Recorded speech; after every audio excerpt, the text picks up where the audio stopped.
Tired of serving up the same old tasteless victuals to your family? Step up your grill game with new seasonings from Coy's Southern Eats. Based off famous Southern recipes, our seasonings will add what's been missing to your family's feast.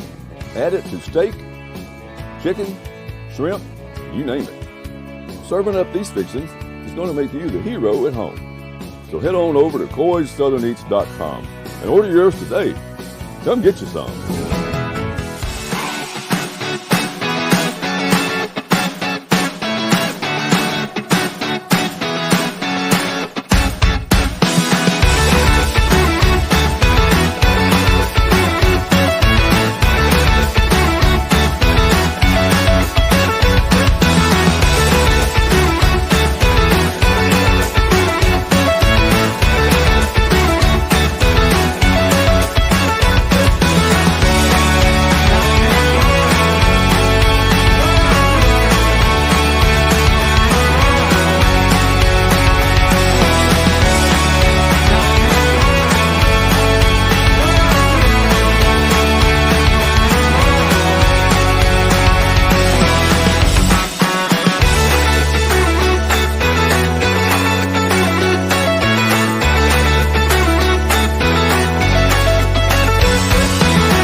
Well, everybody, welcome to the Hogville.net Razorback Postgame Show presented by Coy's Southern Eats. Make sure to check out Coy's Southern Eats at coyssoutherneats.com. Also in Central Arkansas and Northwest Arkansas select grocery stores and on Amazon.com. Come rediscover the magic of Coy's. Come get you some. Drake, my man, I'm telling you, for a Razorback fan out there, that gave them a lot of hope today. Yeah, I think my heart's still racing. You know, we had a close shot there at the end. I thought we might have had a chance. Yeah, but you know, it's pretty good outing overall. I mean, or I say overall, that last quarter and a half looked really nice, I would say. Yeah, what was really something that I noticed, and the announcers that had put it out there on during the game, was that Arkansas finally got a first down on the back half of the third quarter, and they hadn't got one since the first quarter, really, honestly, from that third possession there.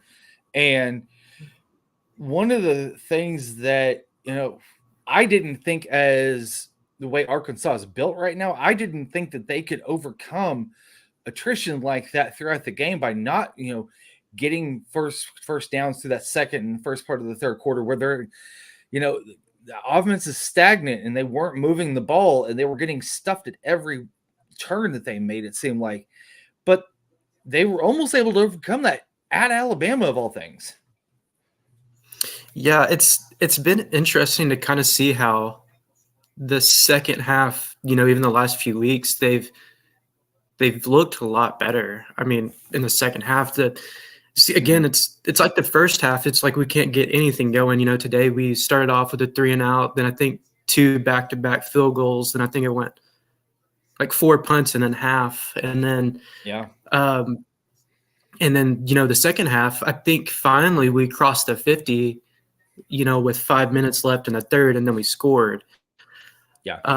So I don't know what you can do about that. I don't know necessarily how you would try to get everyone to be on the same page early in the game, but I don't know. And like traditionally, I feel like with Arkansas, it's been those last quarters that were not that great, but I don't know. It seems like seems like we're doing okay. Obviously, coming up short. I think that's their fourth loss with 7 points or less, a touchdown or less. I don't know. It's just kind of weird, for sure. Sam Pittman is now 1-8 in his last 9 games when decided by 7 points or less.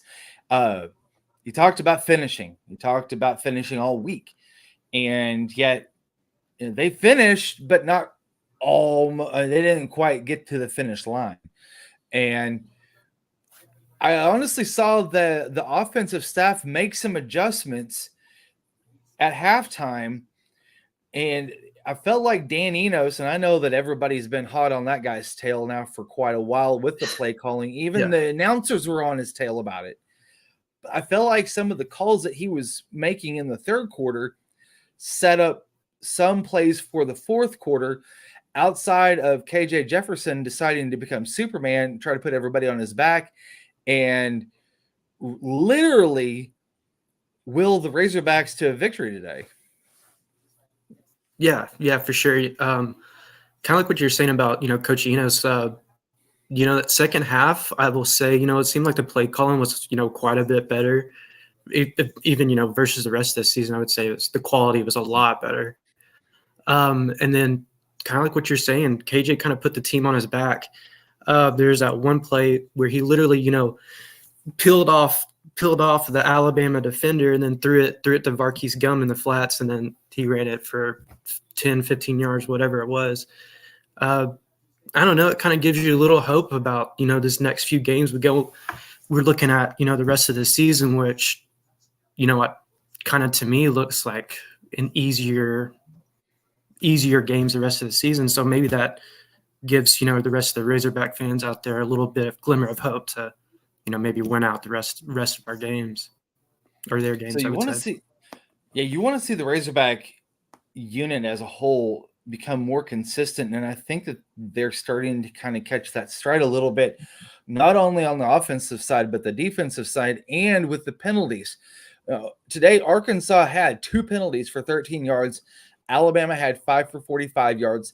The one big penalty was, I think it was the face mask that gave them the 15 yards. That put them to the 5-yard line, which set up that touchdown.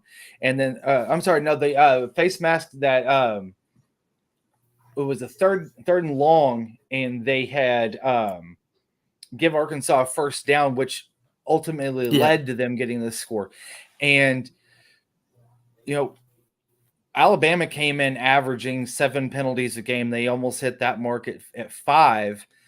And they had 14 last week against A&M, and they cleaned theirs up. But Arkansas cleaned their penalties up from 10 last week to just 2 this week.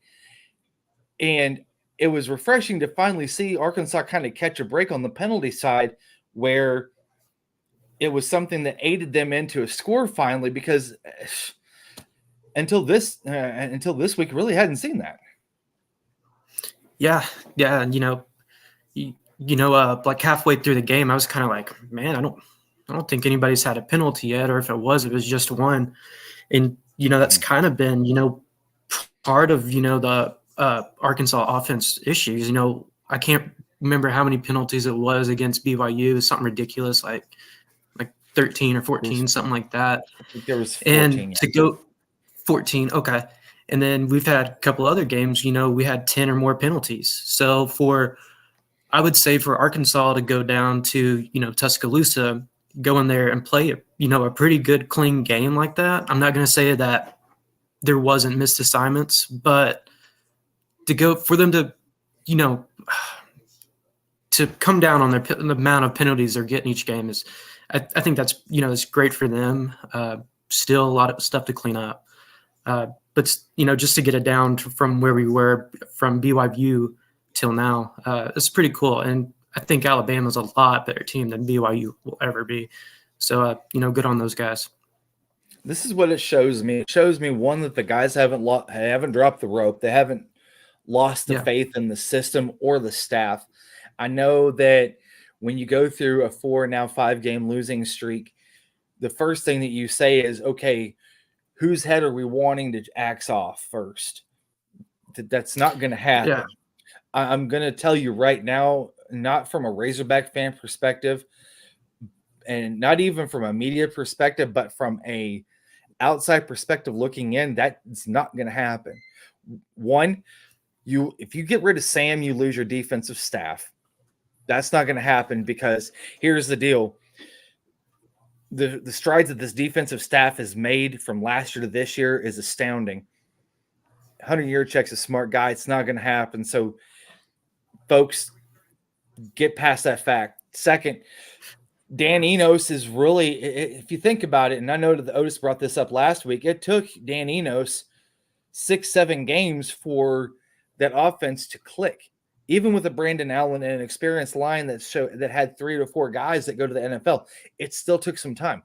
It's taken some time still, but you have a defense that's keeping you in the game, and if you can muster up 3 scores and like with today was 3 scores and 2 scores and 2 field goals and a 2-point conversion. I mean, you're still in the game with 21 points, and the defense is showing against Jalen Milroe that threw for 321 yards and 3 scores last week versus a really good A&M defense. And they kind of made him look pedestrian today, except for those first 3 chunk plays where he had, I think it was like a 79-yard pass, a 43-yard pass, and a 25-yard pass. And after that, there really wasn't a lot of chunk plays. T. Will and Coach Woodson made some adjustments. And I'm going to tell you what, one of the guys that had a hell of a game today, and I'll be writing about him in a little bit too, was Landon Jackson. That guy was a one-person wrecking crew. I mean, that dude was there to mess somebody up, and he was ready to play today. Yeah, man. Yeah, kind of like what you're saying, they did give up some big plays. That 79-yard touchdown, that was kind of hard to watch, but I mean, it's football. I mean, that crap's going to happen, and it's how you rebound from how you're going to rebound from that. Still, I think the defense did a great job today. Keeping scores minimal. Coming up with big stops. I thought they did a great job in the second half. Did phenomenal job, I would say. Creating those opportunities for the offense to go down there and score. So I think, Coach Williams and Coach Woodson have done a great job at, really turning around that Arkansas defense. Like, I don't know if they're ranked this week. I think last week it was in the 40s. So, that's a big difference than, what we were last year. Last year, and I would say this even historically as an Arkansas fan, you would get in positions where you'd be up a touchdown, the other team has the ball, and it's like, well, crap, now we have to play defense, and it fizzles out. So I really like where our defense is looking. Obviously, our offense needs a lot of – I'm not going to say a lot of work. I think it's maybe some stuff that's just not meshing together right. And I kind of like what you said about, with Coach Enos and that Brandon Allen offense. It took 6 to 7 games, and he's also – yes, he's back at Arkansas for a second time, but this is a totally different team, totally new, totally new, facility and everything. So I don't see anybody going anywhere because you still got to give a guy a chance, to get his first year out of the way, even though this is whatever's really just is whatever year it is for him now here next. But yeah, kudos to those defensive guys. I really liked them today. Yeah, they did well. They held Alabama on 3rd down to 6 for 14, and that's really, you really can't say enough about that, just because that's your defense getting off the field 8 of those 14 times, and last couple of years, that's one of the big bugaboos that this defense has had problems with, was getting off the field on 3rd down and giving up small chunk plays that allow a drive to keep alive. And these guys are shutting that drive down. I mean, I need to check one thing really quick. Arkansas played a clean game. They didn't have a turnover at all today. They won the possession battle, which doesn't win you anything, except for horseshoes and hand grenades. But they had 5 sacks that were also the 5 tackles for loss, and they held Alabama to 4.2 yards rushing per attempt. But here, then this is the big problem. And I think that this might have been a little misconstrued with the amount of yardage on each completion was, I do believe it was 23.8 yards per completion or per pass attempt that was completed. And though that number's slightly skewed because he didn't throw a lot, but those first 3 or 4 passes that Jalen had really pumped those numbers up because, Jalen was only 10 of 21 for 238 and 2 touchdowns. He was 48% completion rating. KJ, on the other hand, he was 14 of 24, 150 yards, 2 touchdowns. That's 58% completion. And you want to see him above that 60 to 65 range, somewhere right around there. AJ Green, again, I don't know where the guy is. I don't know why he's not. He had 6 attempts today rushing, 44 yards, led the team. 19 was his long. Arkansas rushed 36 times for 100 yards even. That's it. Yeah. For a Razorback team that you expect to see, between that 150 to 200 range, and again, the offensive line, that's the problem. But I think that they're starting to kind of figure that out. And I was talking with Coach Cutcliffe this week. Okay, this is where I think we saw some positives in the game plan in the second half versus the first half, because I felt like in the first half there were some plays that were taking a little bit longer to develop, where they were either using some toss plays to the left or the right, which those take a long time to develop unless you have the blocking scheme that's perfect for it. This team doesn't right now, so that allows the defensive players to get to the ball a lot faster. Coach Cutcliffe said that after the first game, you go and you look and see how long your plays are averaging as far as time goes. And most offensive plays only average about 5 seconds. But this team, their offensive line is only allowing them probably a 2 to 2.5 second play. So then Dan Enos has got to, and Sam Pittman also kind of got to look at it with the rest of the staff and say, hey, what plays are we able to execute within a 2 to 2.5 second interval that are going to be successful? Everything else gets thrown out of the playbook until those start to become successful and you can start to add more plays in. So that's where they're kind of at. And I think that that's what you saw in the second half was they pared down some of those long developing plays that they were trying in the second quarter. And they said, okay, forget this. This is what we're going to do. We're going to give KJ 1 to 2 looks. If they're not open, get out of there. Yeah. And, that's something that I would never really think of is like how long is each play, taken to develop, and like what plays can we run with the amount of time that we're averaging. And like you said, I think everybody saw today, what the Arkansas offense can do when they kind of, I guess, taper down their scheme a little bit, kind of let KJ do what he does best, and kind of letting some of those plays that we know works develop. And like you were saying, that first half, some of those plays take painfully long to develop, and then just for it to result in for a loss of yards or an incomplete pass, I would rather see somebody have the ball in their hand for two seconds and then throw an incompletion and then just stand there and hopefully hoping that something develops. It was almost painful. And then, also, we only you got KJ running for your life if that happens at that point. Exactly. And something I noticed, and which I may be just being over observant and it might not even mean anything, is, like seeing KJ stand back there, he stands really tall. He sees over the line well, but he kind of like does his cocked back thing, like he's getting ready to pass. And I think it probably doesn't mean anything, and I know he's probably looking through his reads and whatnot, but I guess that's probably part of the issue of why those plays are taking too long.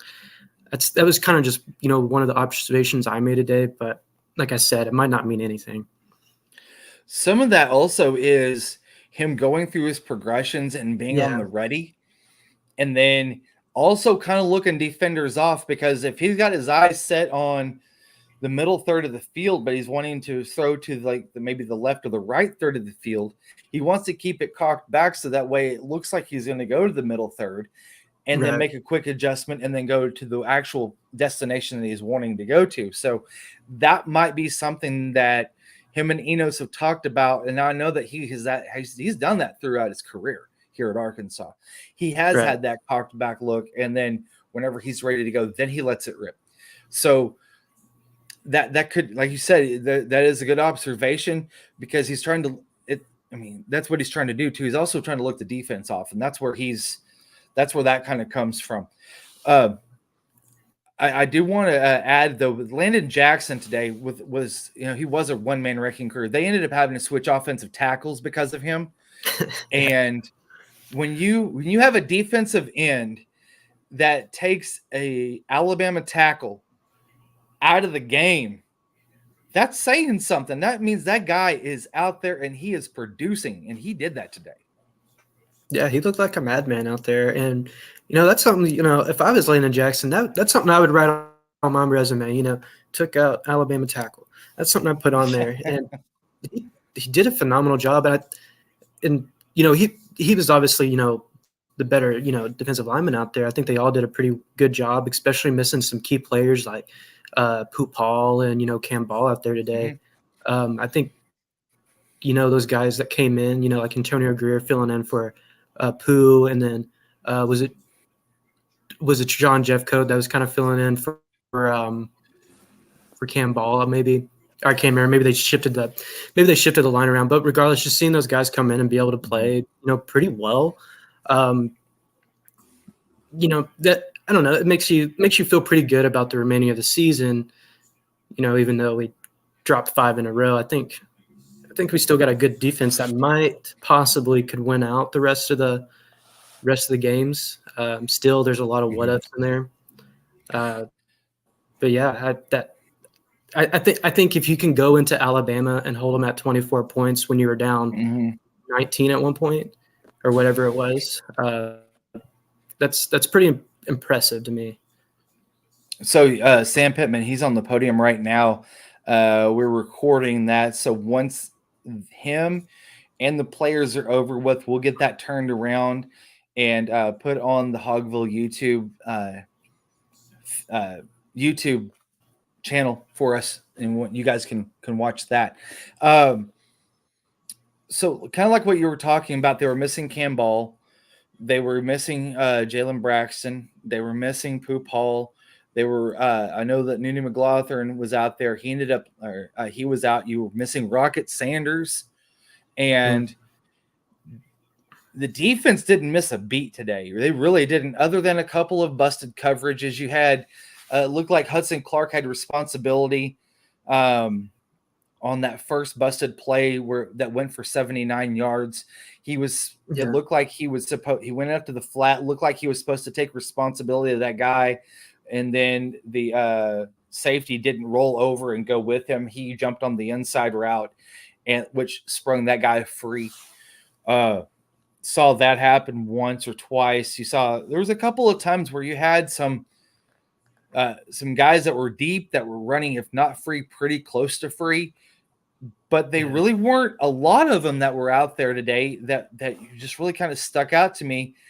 And what I noticed was that if you had Jalen Milroe on the run, his eyes are not too far downfield. It's whenever he's in the pocket, he's looking downfield. And Arkansas did a pretty good job of keeping him on his heels and causing him to roll out of the pocket and forcing those short throws, because that's where he was making his living last week against A&M. And he made some pretty good throws today too that beat the Razorback defense. But them keeping him on his heels really kind of aided that Razorback secondary and keeping everything in front of them. Yeah. Again, they did a great job. And I think Jalen Milroe isn't, necessarily the Alabama quarterback we've seen over the last couple years with, of course, Bryce Young, Tua, Jalen Hurts, even Mac Jones. He's kind of, to me, he's a little bit different style quarterback, but but yeah, as soon as he got out of that pocket, it wasn't necessarily he's looking downfield to throw. It was either run or who can I dump it off to kind of deal.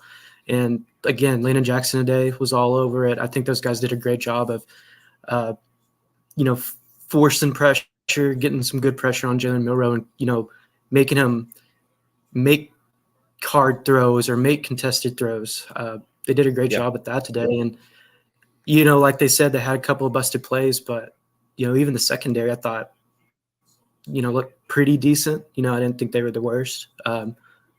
A lot better than what they were last year when they played here at Arkansas. Yep.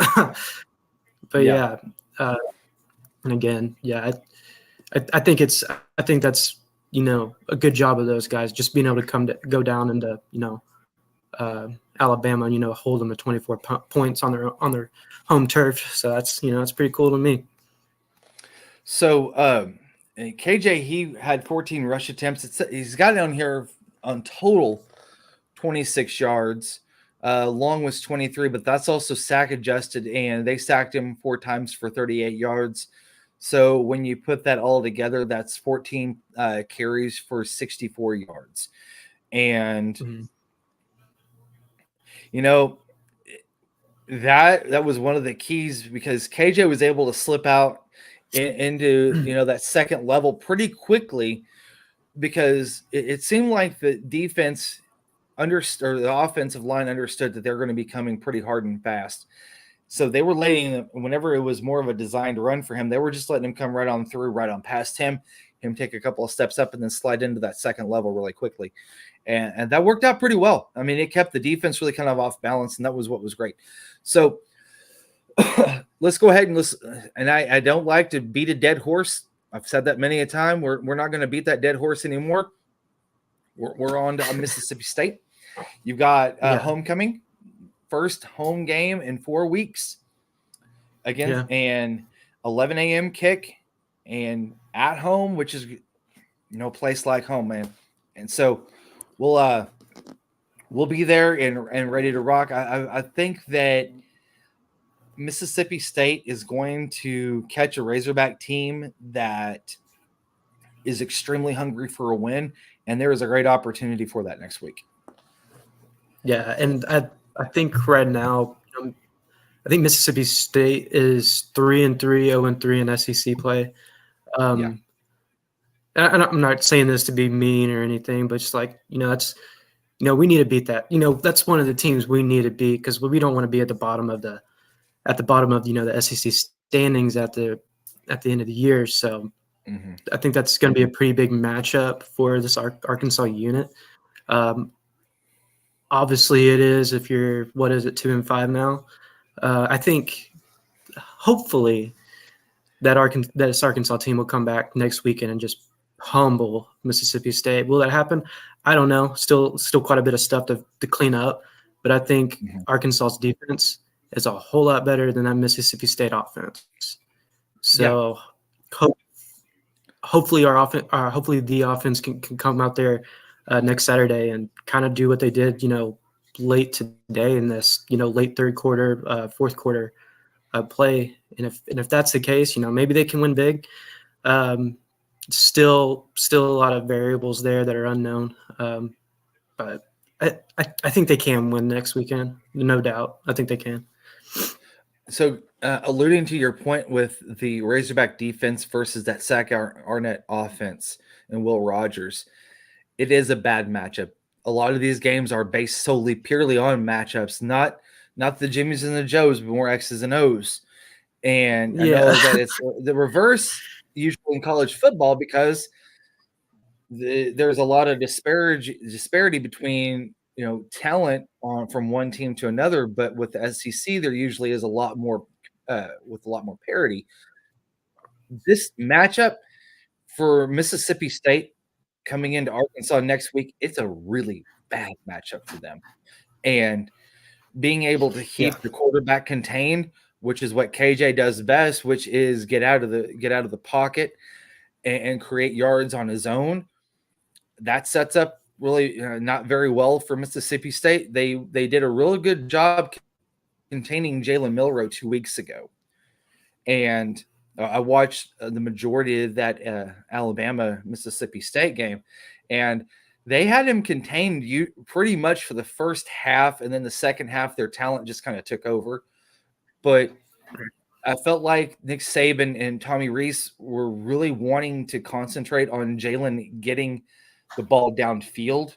They had an opportunity, they felt, where they could get the ball down the field and kind of force that on him to see exactly if he has made any strides. And I think that KJ can actually benefit from that, because when you compare both of those quarterbacks, there's a lot of similarities between the both of them, not only them, but also the offenses that Arkansas and Alabama run.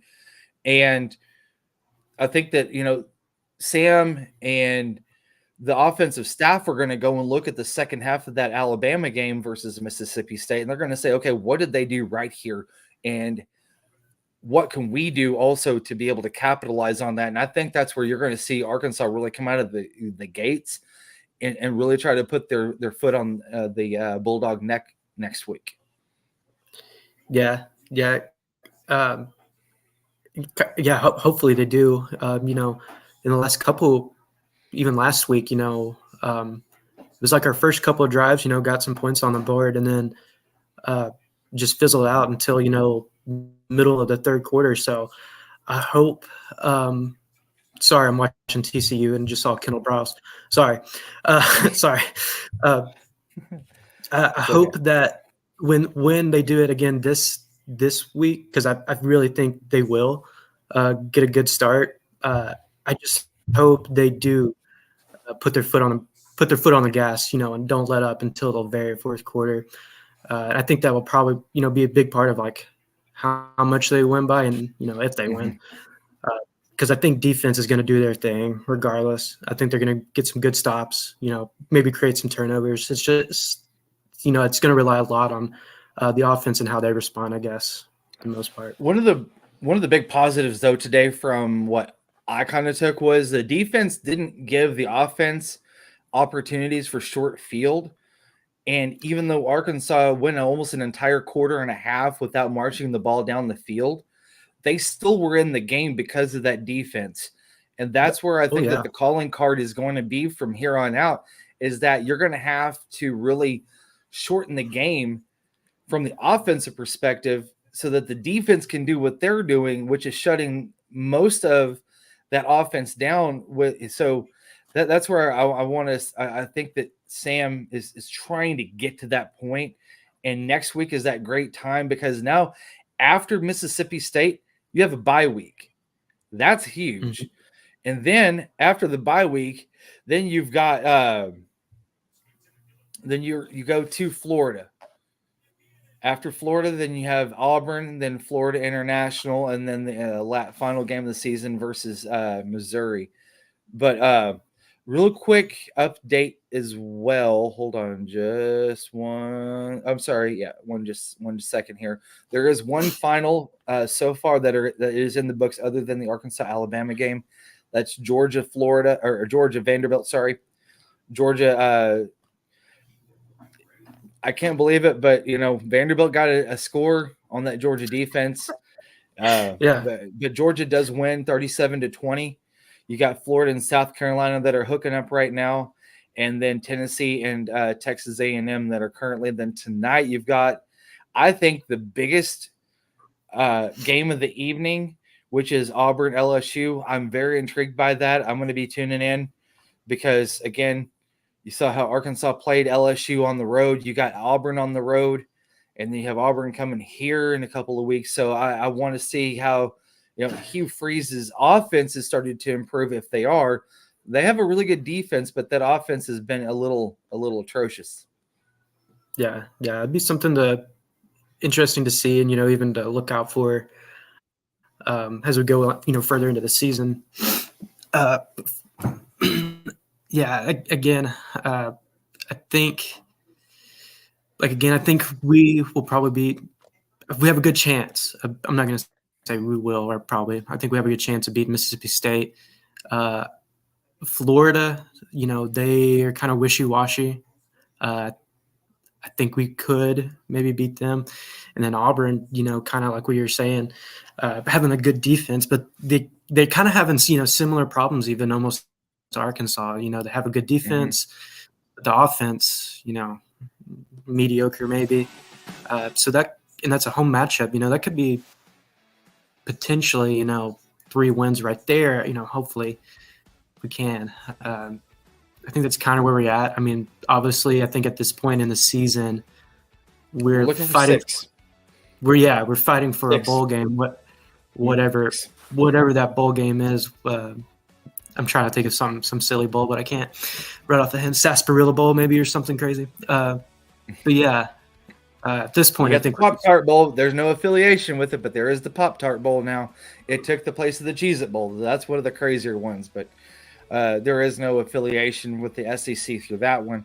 One of the ones that you want to look at maybe might be the Texas Bowl, maybe. Texas Bowl. Yeah. I think that's I'll take a Texas Bowl or Independence Bowl. Well, not Independence, but Liberty Bowl. That's another good one. Pretty close to home. Yeah. That'd be an easy drive. Going back, that's in Memphis, right? Yeah, it's in Memphis. Hopefully this time, if Arkansas does play at the Liberty Bowl, they will actually have the bathrooms working because they had a cold snap come through the last time, busted some pipes, and then it was just nothing but porta potties. So hopefully if Arkansas does make a bowl, they make it to a bowl that has some working restrooms, I hope. So last game of the night, though, was going to be the Kentucky-Missouri game that's going to kick off at 6:30. That's going to be the late game. Yeah. It'd be interesting. So, Drake, it's about that. It's about that time, man. We got to get out of here. We got to go right. And we'll send everybody out our predictions to Otis. He'll get those published on Thursday of next week. And tomorrow, the Razorback Report with Otis Kirk is at 3 o'clock. And then the Razorback Diamond Report with Dudley Dawson is at 4:30. So be sure to tune in to those. You can find those links on Facebook. You can also find those on hogville.net, YouTube Live. Make sure to hit the subscribe and share button and spread the word. And we're going to try next week and see if we can maybe witness a win and get one. I think they got a chance. I think they got a chance. All right, for myself, Jason Pattyson, and Drake Pretty, I want to thank you guys for joining in today, and have a great one. Yeah, thanks, guys.